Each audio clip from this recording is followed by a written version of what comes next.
व्रत नहीं कर सकते, आप उपवास नहीं कर सकते, तो कम से कम एक बेलपत्र शिवरात्रि के दिन बेलपत्री के वृक्ष के नीचे जो मिट्टी पड़ी हो उस मिट्टी पर भी, या बेलपत्री की जो जड़ हो उस जड़ पर भी अपने दिल का भाव स्मरण कर कर समर्पित कर सकते। क्यों?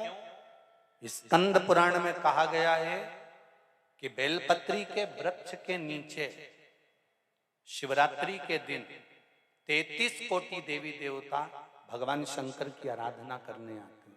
जैसे श्रावण के महीने में पार्वती और मां गंगा, ये दोनों शिव की आराधना करने के लिए आते हैं।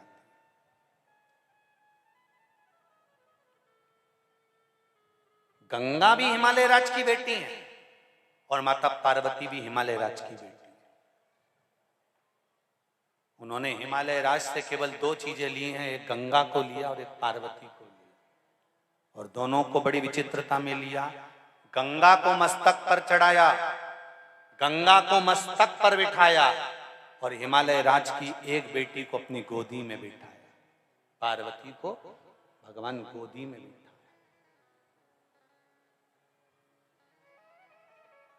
एक को मस्तक पर, एक को गोदी में। एक घर की नारी का सम्मान कैसे होता है, ये शंकर जी की कथा वर्णन करती है। आप में से कितने लोग हैं जो शंकर जी के मंदिर जाते हैं? जरा हाथ उठाओ। सभी जाते हो?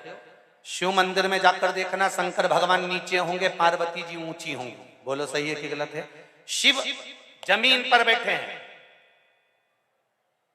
फर्श पर बैठे हैं, शिवलिंग नीचे रखा है, और पार्वती जी का स्थान या तो दीवार पर ऊंचा। चलो कहीं मत जाओ, उज्जैन महाकाल को देख लो, काशी में देख लो, सोमनाथ में देख लो, मल्लिकार्जुन में देख लो, त्र्यंबकेश्वर में देख लो, भीमाशंकर में देख लो, नागेश्वर में जाकर देख लीजिए, बैद्यनाथ जी में जाकर देख लीजिए, परली में जाकर देख लीजिए,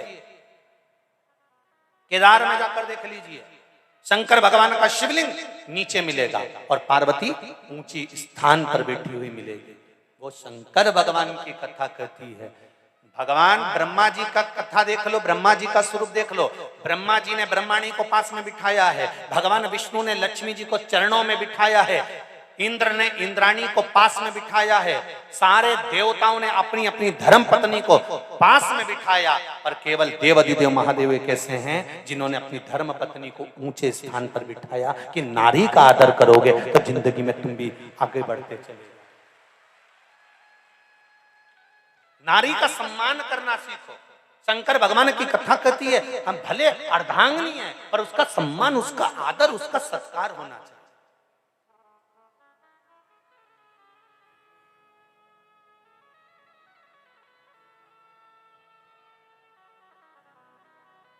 पति और पत्नी का संबंध सम्मान का है, आदर का है, पर आजकल का सम्मान ही चले गया जी। करवा चौथ का व्रत पत्नी करती है, थाली पति से मंगवाती, उठा ला।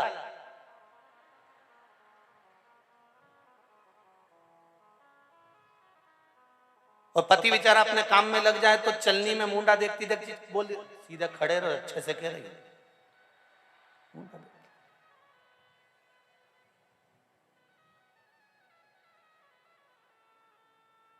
पति इसके गले का हार देखता रहता है और ये इसका मुंडा देखती रहती है। पति हार इसलिए देखता है कि प्राण खा गई जब तक नहीं दिलाया। एक दिन के चक्कर में कर्जे में डुबा दिया। फिर इसने पति के चरणों को प्रणाम करा तो पति ने भी चंद्र देवता को प्रणाम करा। इसमें रोज ऐसी अकल क्यों नहीं भर देता? रोज प्रणाम, उसमें क्या